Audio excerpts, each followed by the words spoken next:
Vamos seguir em frente. Hoje eu quero falar um pouquinho sobre o bloqueio. O que bloqueia a mão de Deus? A Bíblia fala sobre algumas coisas que impedem a mão do Senhor.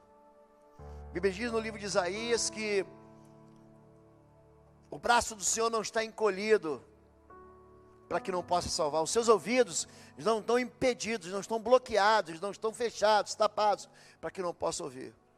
Mas vosso pecado faz separação entre vós e o vosso Deus para que não ouça.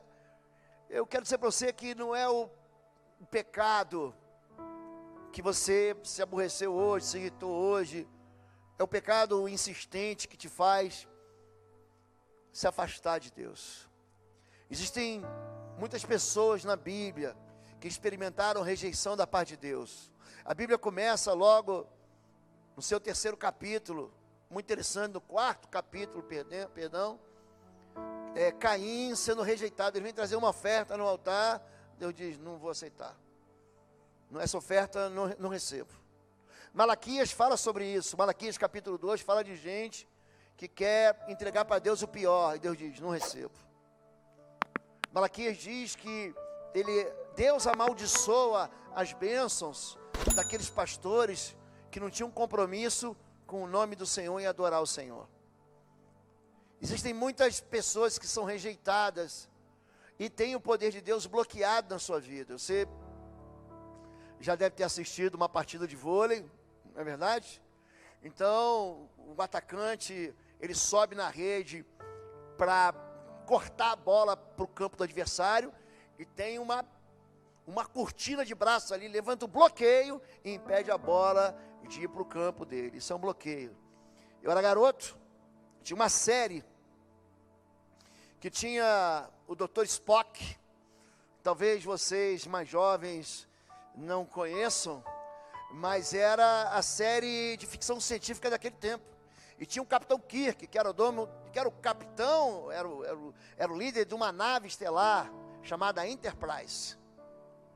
E quando o inimigo ia atacar ele falava assim, Spock, baixe os escudos. E aí, aqueles tiros do adversário, aqueles avanços do adversário eram bloqueados. E a nave Enterprise tomava tiro, bomba, rajada, arma nuclear, raio laser, e eles ficavam sempre inteirinhos. Tem muita gente que não consegue rasgar o céu com as suas orações, fica bloqueado. Tem muita gente que é bloqueado hoje no WhatsApp, nas redes sociais, fulano me bloqueou. Você fica sem acesso. Quero falar um pouquinho sobre gente que consegue bloquear Deus. Gente que consegue impedir o avanço e o favor de Deus. E diz assim, acho que eu deixei ali, quero ler com vocês um texto do Evangelho de Marcos, capítulo 5, de uma mulher que não se deu por vencida. Diz assim a palavra de Deus, ouvindo falar de Jesus, veio por detrás, entre a multidão, e tocou na sua veste. Porque dizia assim, tão somente tocar nas suas vestes, sararei. E logo lhe secou a fonte de seu sangue, e sentiu no seu corpo estar já curada daquele mal. E logo Jesus, conhecendo que a virtude, algumas versões na sua Bíblia devem estar assim, o poder de si mesmo saíra, voltou-se para a multidão e lhe disse, quem tocou nas minhas vestes? E disseram-lhe os seus discípulos, vês que a multidão te aperta e dizes, quem me tocou? E ele olhava em redor para ver a que isto fizera. Então a mulher que sabia o que lhe tinha acontecido, temendo e tremendo, aproximou-se e prostrou-se diante dele e disse-lhe toda a verdade. E ele lhe disse, filha, a tua fé te salvou. Foi a tua fé que te salvou. Deus não queria nem fazer nada com ela, mas ela foi lá e desbloqueou o poder de Deus. Filha, a tua fé te salvou. Vai em paz e ser curada deste mal. Estando ele ainda falando, chegaram alguns do principal da sinagoga.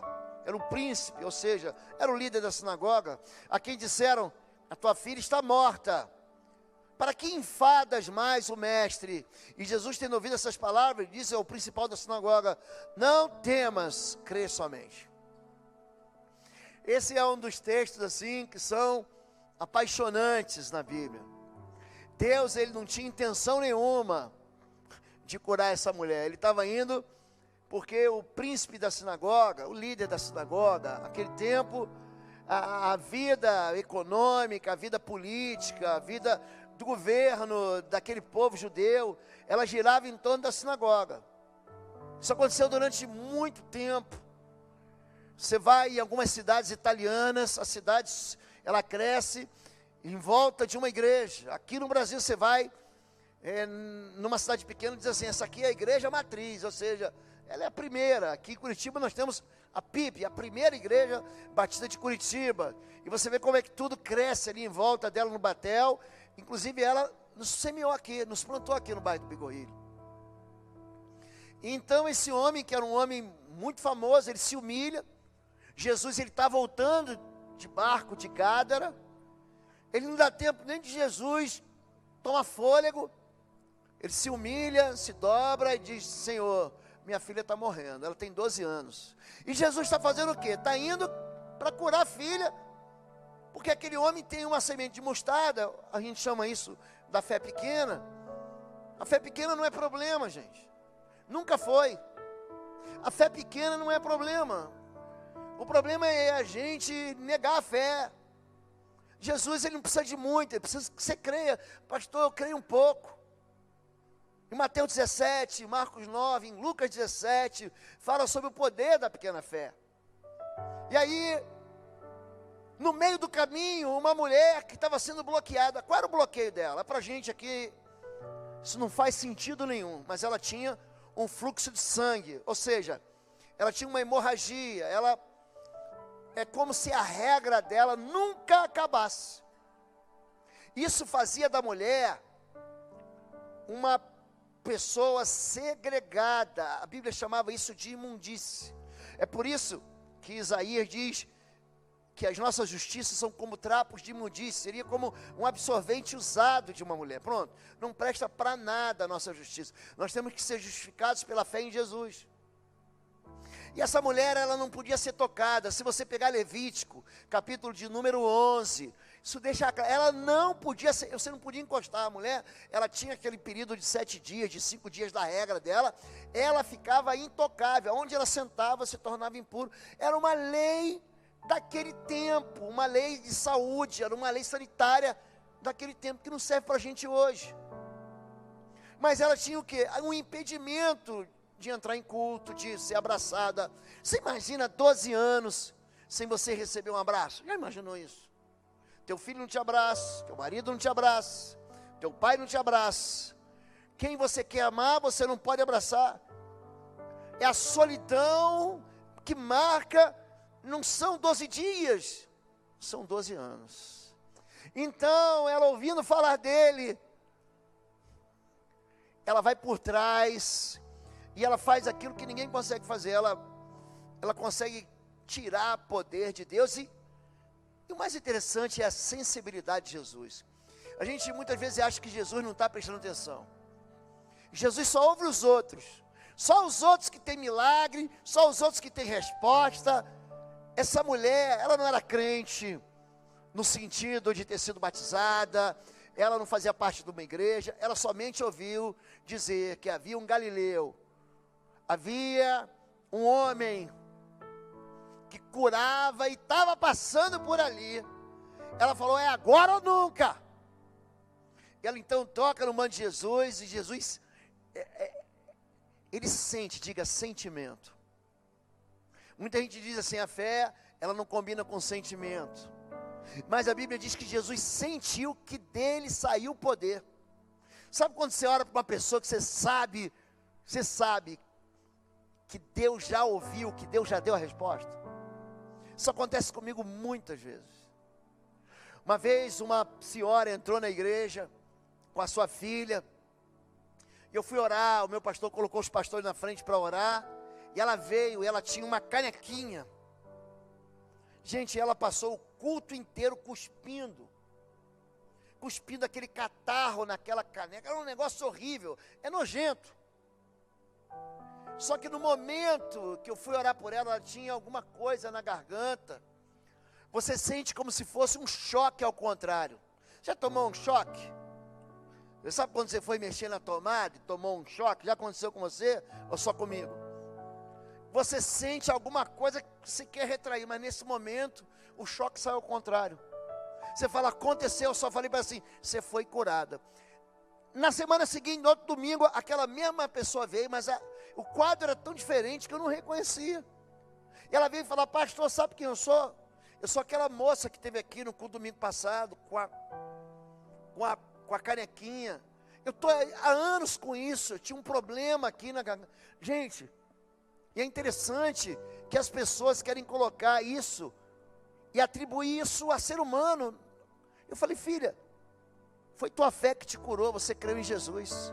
Porque quem foi pregado aqui não foi pastor, quem foi pregado foi Cristo, é Cristo crucificado que foi criado. Então a fé, ela impressiona Jesus, a ponto de Jesus falar assim, olha, a tua fé te curou, vai em paz. Ou seja, aquela guerra que bloqueava ela de ter acesso a Deus, tem muita gente que acha que os seus pecados, as suas derrotas pessoais, pronto, eu vou usar assim, não quero tirar a palavra pecado, fazem com que Deus se separe da gente. Isso não é verdade. Estive conversando agora à tarde com o pastor Getúlio, que vai, a partir de março, restaurar o ministério Alfa e Ômega, que é o ministério dos mais velhos da nossa igreja. Ele lendo para mim um texto que eu nunca tinha percebido em Isaías 56. Quando Deus diz, eu vou estar com você até teus cabelos ficarem brancos. Então a gente acha que Deus está perto da gente só quando está tudo bem. Mas Deus também está perto da gente também quando está tudo mal. Quando a gente faz escolhas sábias, quando a gente faz escolhas tolas. Quando a gente toma caminhos de obediência, e Deus não abandona a gente por causa das nossas escolhas erradas. E nem por causa do sofrimento que atinge a gente. E aí alguém chega no meio dessa conversa com Jesus e a moça e diz, ó, não enfades, ou seja, não incomode mais o mestre. Tua filha morreu. Aí Jesus pega a mesma semente e diz assim, ó, não ouve eles não, ouve a mim, crê somente. Esse homem chamado Jairo, esse principal, esse príncipe, esse líder da sinagoga, vai experimentar a ressurreição dentro de casa. Esse texto de Marcos capítulo 5, ele também está em Mateus capítulo 12.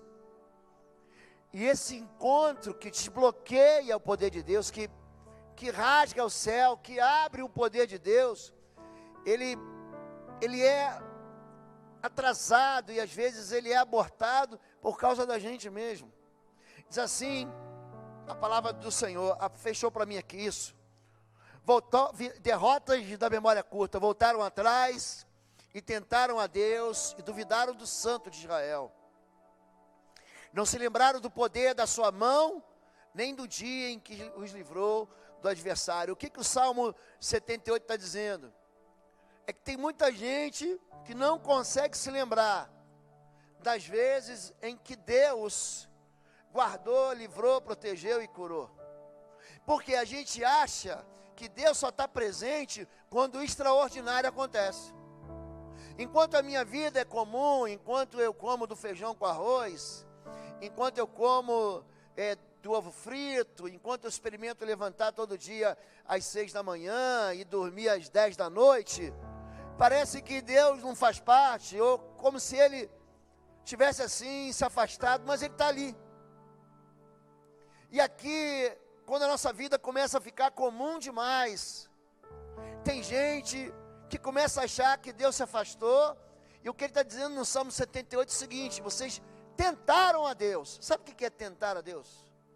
Você sabe que Jesus, quando é levado ao pináculo do templo, Satanás o tentou, disse, se mata, se joga aí de cima. Aí Jesus responde uma palavra que está em Deuteronômio capítulo 13, ele diz, não tentarás ao Senhor teu Deus. Tentar a Deus é você dizer para Deus que Deus é incapaz de fazer o que Ele prometeu. Tentar a Deus é dizer para Deus assim, Deus, você não vai fazer, já estou nesse deserto aqui há tantos anos, já estou aqui nessa minha vida há tanto tempo, para mim Deus me esqueceu, para mim Deus me abandonou. Isso não é verdade, isso é Quando você duvida, e a dúvida é o primeiro tijolo que você vai levantar numa parede grossa que vai impedir o poder de Deus. Diz assim: imediatamente estendeu Jesus a mão, segurou e disse-lhe: homem de pouca fé, por que duvidaste? Esse texto de Mateus 14 é quando Pedro, ele está andando sobre as águas, ele ficou muito animado. É gente que fica assim, sabe, gente que a primeira experiência que tem, ele está vibrando com Deus, ele está amando Deus, Deus manda ele caminhar sobre as águas, ele caminha, só que aquilo vira comum demais. E ele começou a caminhar até que uma hora você repara no vento, até que numa hora você repara em algo que te distrai, até algo que diz assim, ó, o que você está fazendo aqui? Senão homem não anda sobre as águas, nem peixe anda sobre as águas, peixe anda debaixo das águas. O que você está fazendo aqui? Isso é impossível. E aquele momento, a fé de Pedro, ela fraqueja. Se Pedro não fraqueja, ele ia atravessar o mar da Galileia, ia até o final, ele ia correr da cambalhota. Então, a dúvida, ela é plantada no coração da gente como uma semente maligna. A dúvida, ela vem desde o princípio. Foi isso que a serpente disse para a mulher. Ela colocou uma dúvida no coração daquela mulher e daquele homem, primeiro casal criado. A dúvida qual era? Será que Deus te ama de verdade? Será que Deus não está usando vocês apenas como marionetes? Esse é o problema, inclusive, que eu encontro. Eu não gosto de pregar teologia, mas no calvinismo, e por alguns que acham que nós somos predestinados. Querido, olhe para mim, você é predestinado para ir para o céu, pronto. Você é predestinado para ir para o céu, você é predestinado para ser igual a Jesus, Romanos 8, 29. Deus os predestinou para serem conformes à imagem de Jesus Cristo. Não é que Deus separou um para a vida eterna e outro para queimar no fogo do inferno. Não é que Deus separou um para ser feliz e outro para morar no beco, para morar dentro do caixote, caixote de papelão. Não é isso. Deus, ele tem um destino para todos nós. Os planos dele são planos de paz e não de mal. Só que a gente se joga da direção de Deus. É como se você tivesse um avião daqui de Curitiba para São Paulo. Qual é o teu destino? Atenção, passageiros, com destino a São Paulo, o voo é tal. Aí no meio do caminho você fala assim: para o avião, abre a janela que eu vou me jogar. Então você tinha um destino de chegar em São Paulo, não, você se jogou no meio do caminho. Deus, ele não se alegra na morte do que morre, ele quer que se converta e viva. Deus, ele chamou todo mundo para a vida eterna. O Filho, ele não veio para alguns, o Filho veio para todos. O Filho de Deus veio para salvar todos, só que nem todos, os orgulhosos, eles querem se salvar. Eles não deixam Jesus salvar, não. Eles querem ele mesmo chegar no céu, e Deus aí, parabéns para você que veio para o céu. Não, gente, a gente vai para o céu porque a passagem está comprada por Jesus, porque o ticket de entrada quem deu foi Jesus na cruz. É para deixar bem claro isso para você. Agora, a dúvida, ela entra no coração do homem desde o princípio. Come sim, porque o dia que você comer, você vai ter discernimento. O dia que você comer, você vai ser como Deus. Então a dúvida é aquilo que faz a gente desistir daquilo que a gente planejou. A dúvida é que faz a gente abandonar. São projetos lindos. Eu, em 2006, fiz uma pós-graduação no Rio de Janeiro, um MBA. E ali a gente estuda casos de sucesso, e de gente que vence, e de gente que deixa de vencer por causa disso aqui. Gente que pegou uma empresa, e a empresa tinha um potencial enorme, aí vendeu por uma barganha, vendeu por um nada, e quem comprou, fez com que aquela empresa se tornasse multimilionária, multibilionária. Então a dúvida é que impede, que bloqueia, que se você crê, tudo é possível que crer. Número 2, cuidado com o teu passado. Cuidado com as experiências que você teve, que te fizeram recuar, que fizeram você perder. Cuidado com aquilo que você ouve do passado dos outros. Deus, Ele tem um novo para mim e para você. Já lhe tínhamos dito no Egito: deixe-nos em paz, seremos escravos dos egípcios. Antes de ser escravos dos egípcios do que morrer no deserto.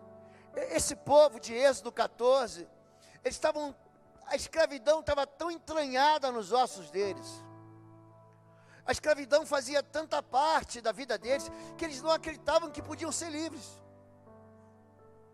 A abolição da escravatura no Brasil se deu um ano antes da República. E isso acontece em 1888. A gente chega hoje, estou falando de 2022. Tem gente que ainda vive escravo no nosso país, ou em situação análogas à escravidão. É gente que vive para pagar o prato de comida que ganha.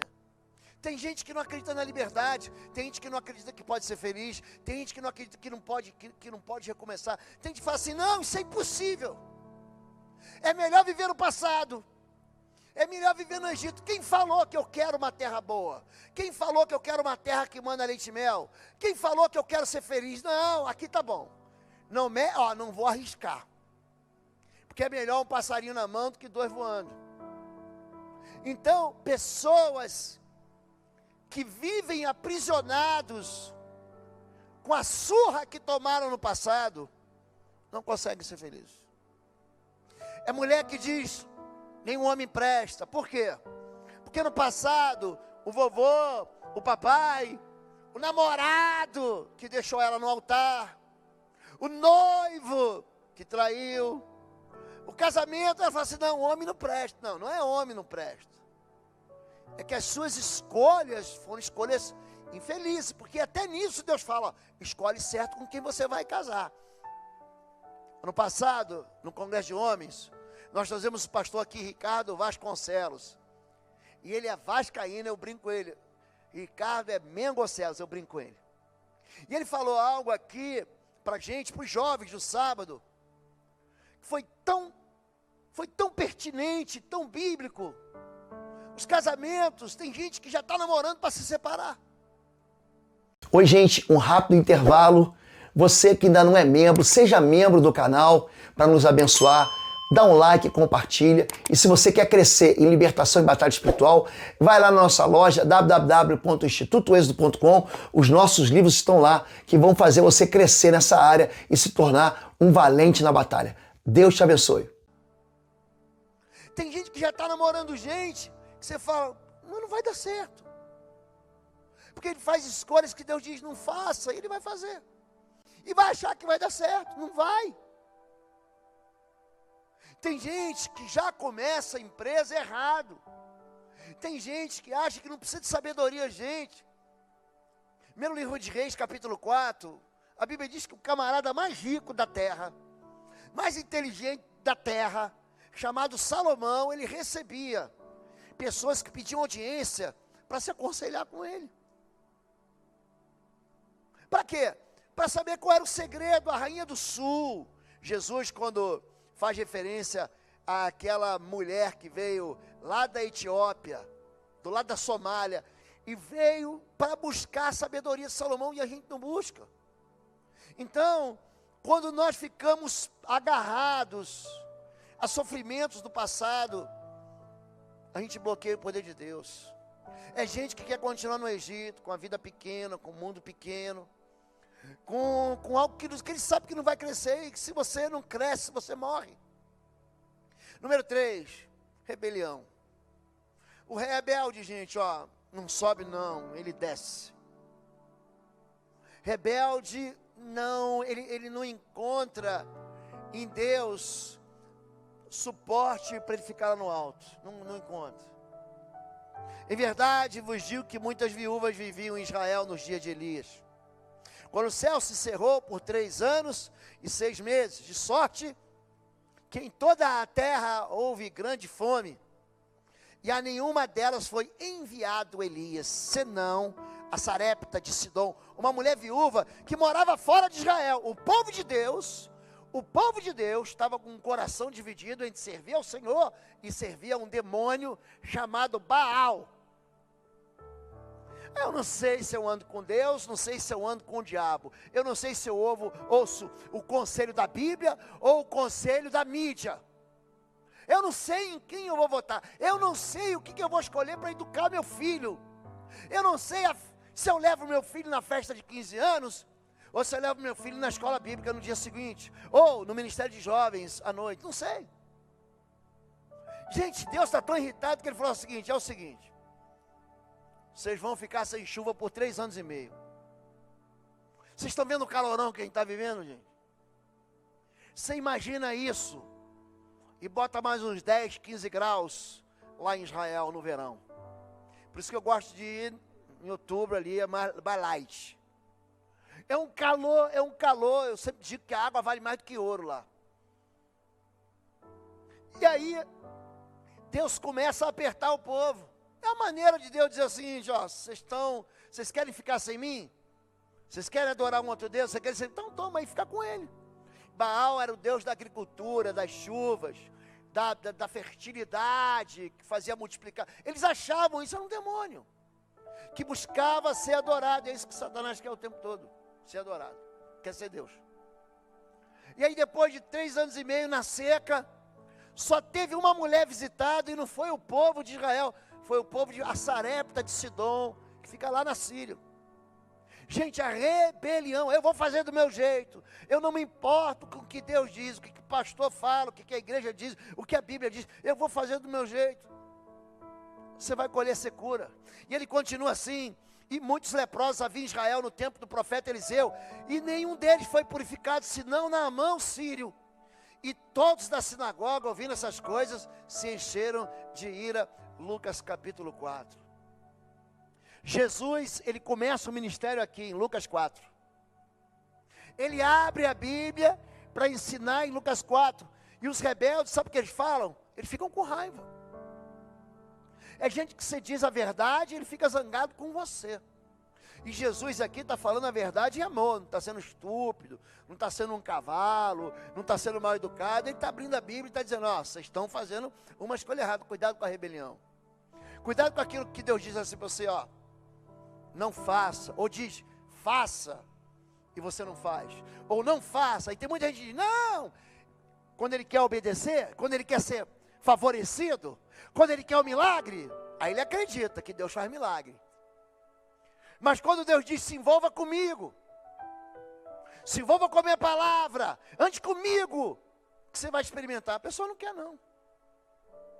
É gente que quando quer desobedecer, fala assim, não, mas isso aqui era lá de trás, mas isso aqui é a antiga aliança, mas isso aqui é Antigo Testamento. Queridos, olhe para mim, nem um tio e nem uma vírgula da lei vai cair sem que se cumpra. Não sou eu que estou dizendo não, é Jesus.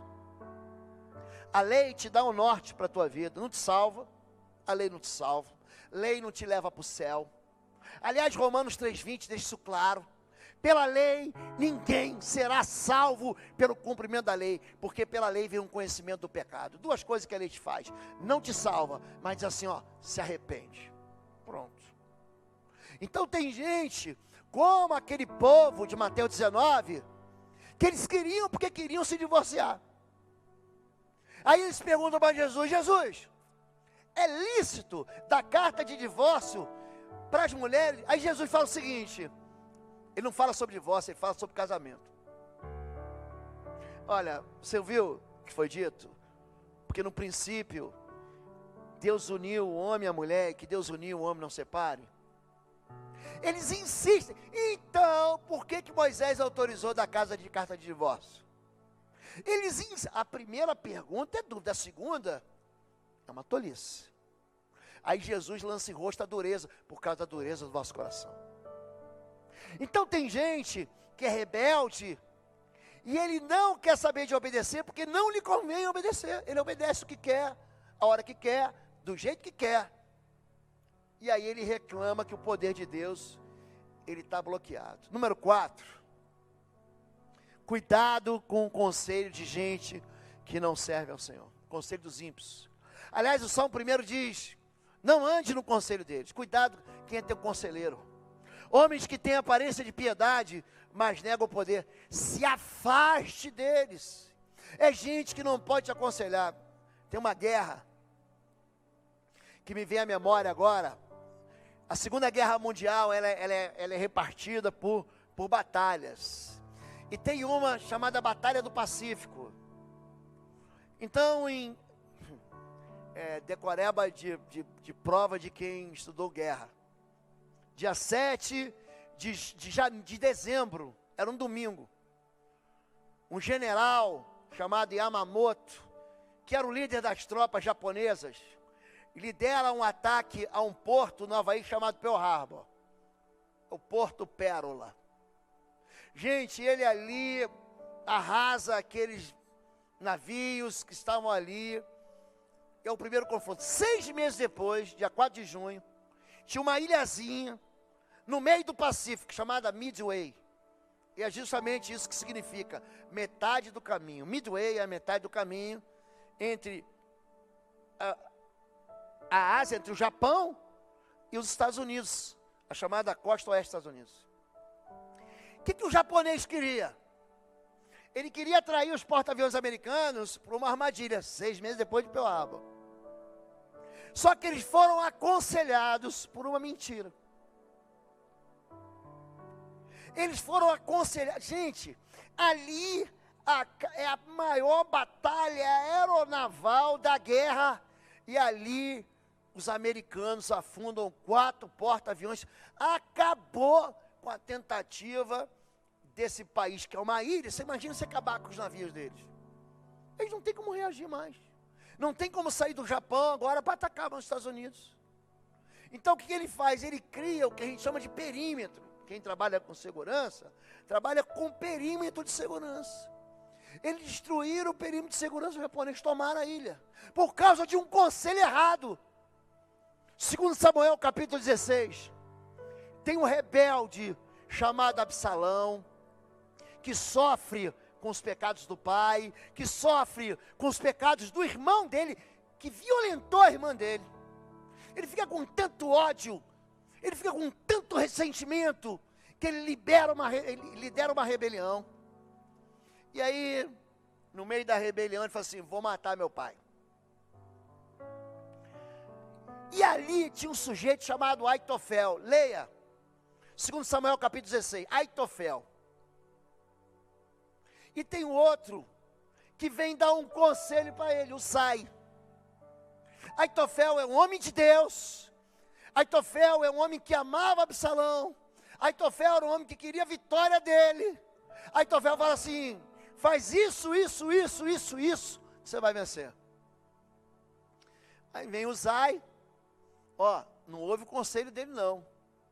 Faz outro assim, assado. E aí a Bíblia diz que Absalão ouviu o conselho do ímpio e ignorou o conselho do justo. Ele ouviu o conselho de um homem que só queria te agradar. Não, o que você quer ouvir? É gente que só aceita conselho que no seu ouvido, no seu coração agrada. Cuidado com quem está te aconselhando. Gente, ele ouve o conselho de Uzai, um homem ímpio, maligno, que corria atrás do cheiro do poder. Só isso que ele queria. Ele só queria sentar na mesa do rei para comer as delícias do rei, só isso. Ele não estava importando com o rei, não queria nem saber de Israel, ele não queria saber de Deus. É o sujeito que não vem no culto, é o sujeito que não se envolve com a igreja, é o sujeito que não quer nada com Deus. Ora quando quer, ouve quando quer, busca o que quer. Aí ele vai tirando conselho de quem fala para ele. Cuidado com quem te aconselha. Cuidado com você querer ouvir só o que você quer.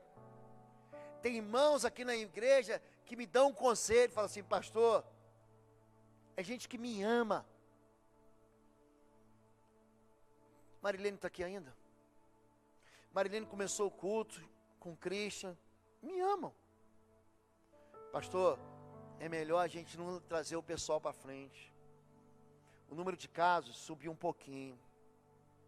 Esse é um conselho que o pastor, ele não quer ouvir, ele quer o povo, quer o público, quer a multidão, quer as ovelhas, mas é um conselho de gente que me ama e que ama vocês.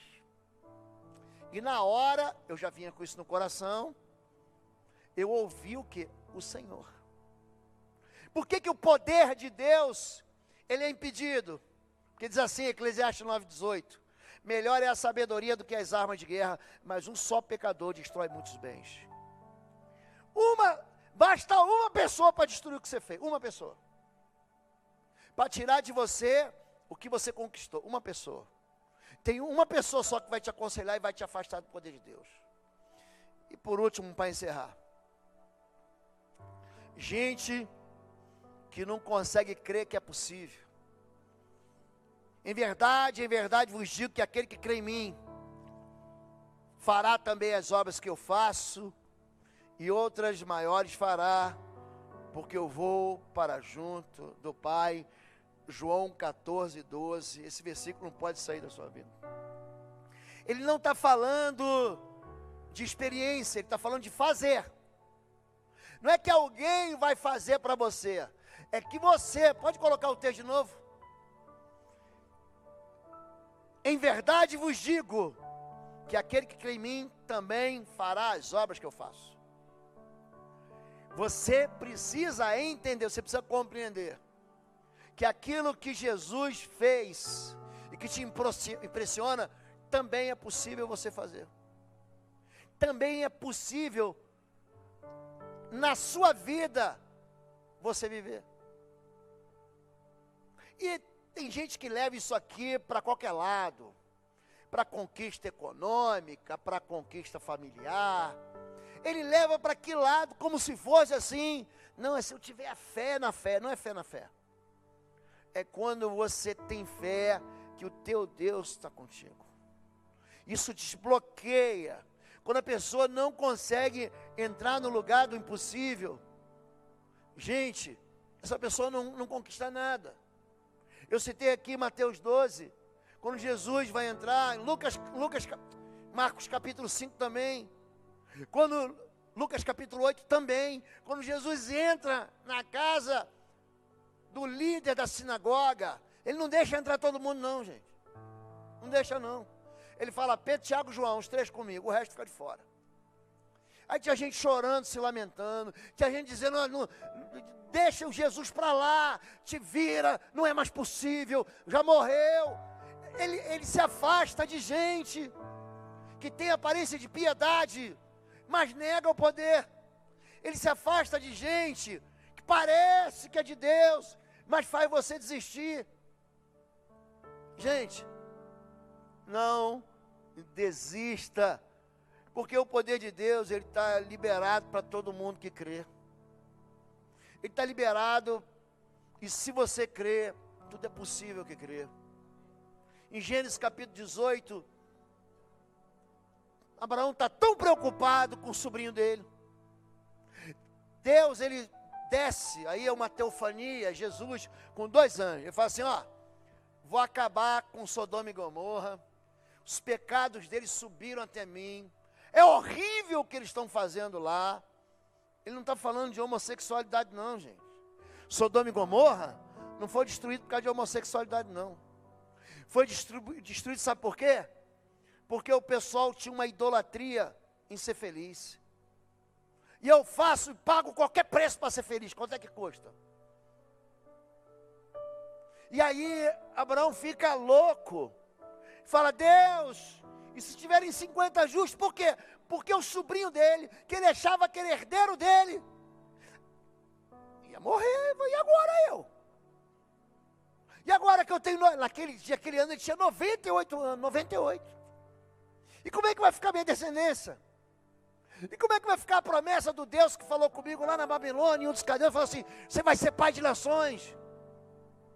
Como é que eu vou resolver isso, Deus? E se tiverem 45 justos, e 40, e 30, e 20, e 10 justos, Deus, só vai acabar com tudo, só vai acabar com o meu sonho.